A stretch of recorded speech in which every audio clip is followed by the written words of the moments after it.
Halo semuanya, balik lagi di channel Dadatil English. Nah, di video kali ini kita bakal coba lanjutin episode keempat dari program kita nih, yaitu bisa bahasa Inggris tanpa harus belajar banyak teori atau grammar-grammar gitu ya.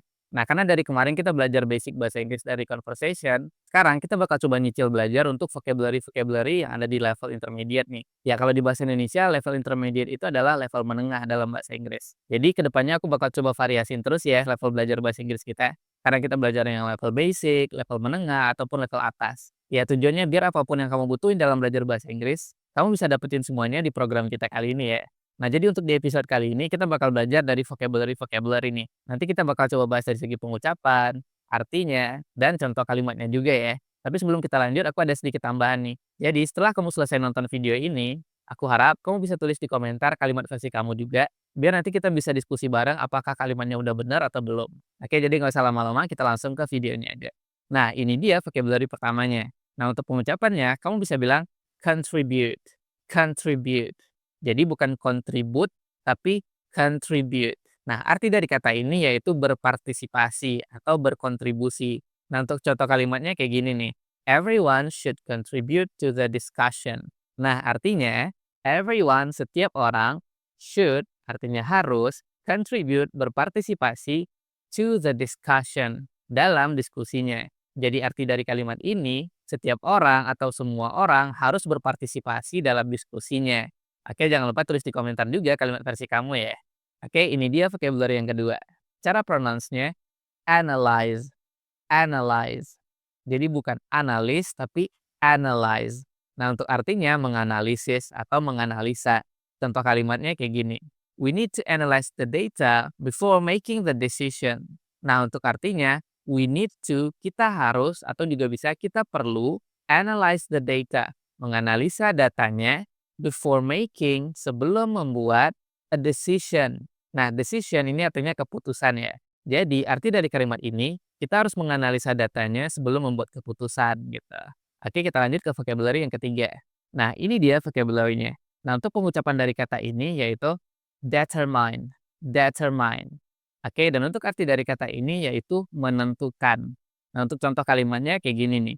We have to determine who will be the winner. Nah, artinya we have to, kita harus determine, menentukan who, siapa, will be the winner, yang akan menjadi pemenangnya.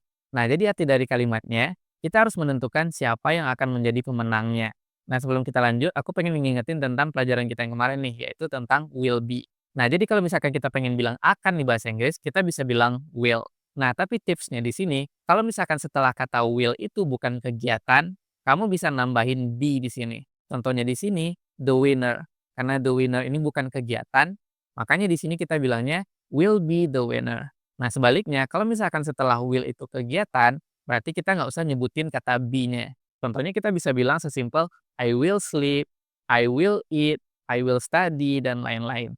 Karena sleep, eat, dan study tadi itu kan kegiatan ya. Makanya kita nggak perlu kata be di sana. Oke, kalau udah paham kita lanjut.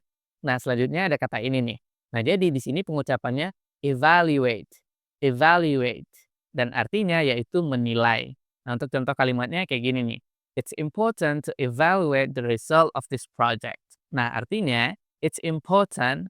Nah, jadi kata important ini artinya penting. To evaluate, untuk menilai the result. Jadi ini bacaannya bukan result, tapi bacaannya result.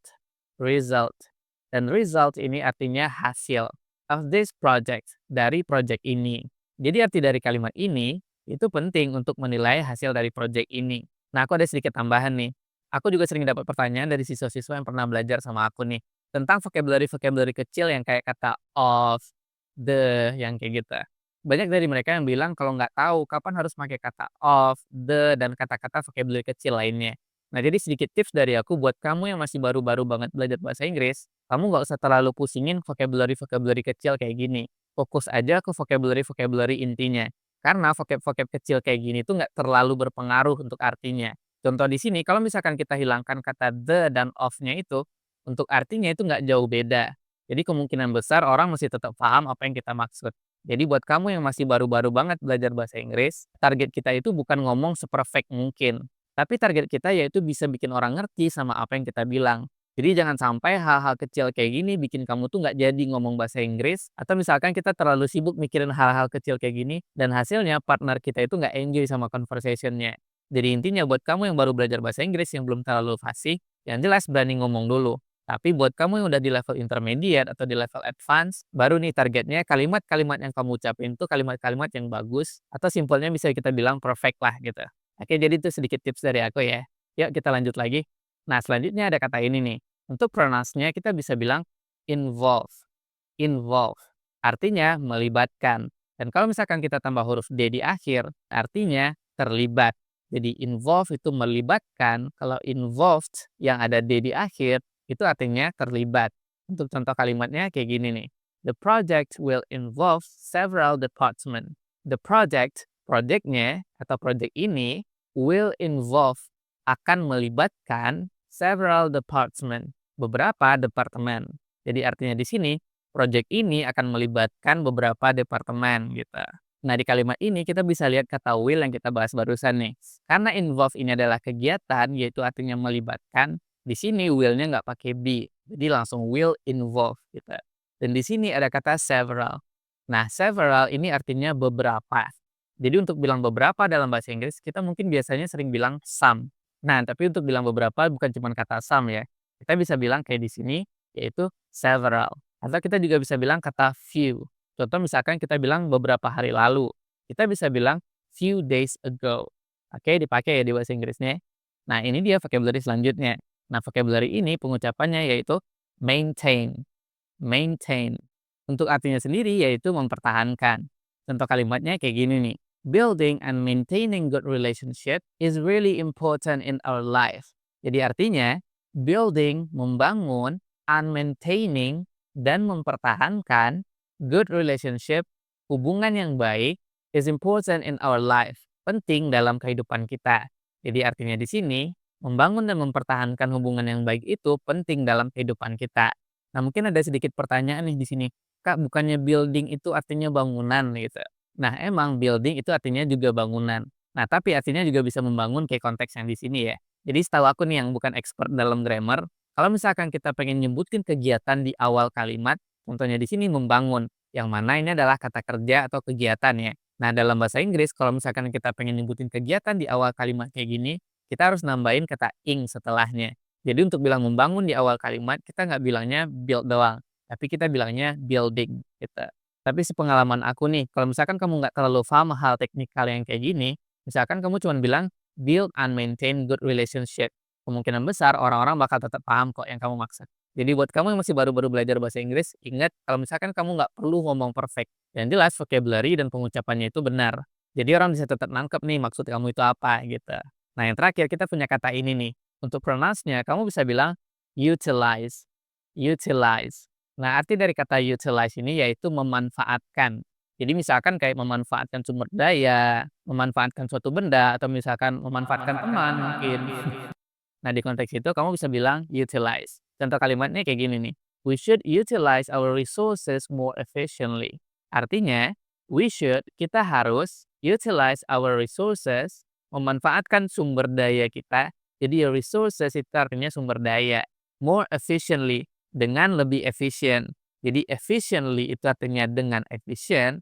Kalau more efficiently berarti dengan lebih efisien gitu. Nah, sedikit tambahan lagi nih dari aku.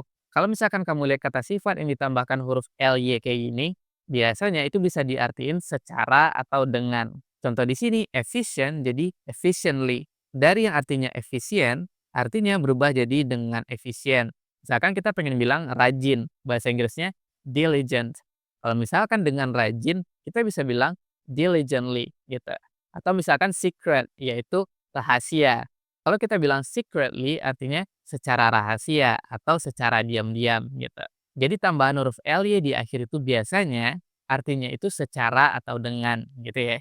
Oke, itu dia video kita kali ini, semoga bermanfaat ya.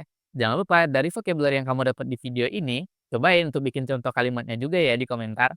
So, jangan lupa like, share, dan subscribe channel ini biar bikin kamu makin cepat nih bisa bahasa Inggrisnya. Itu aja dari aku, and see you guys on the next video. Bye-bye.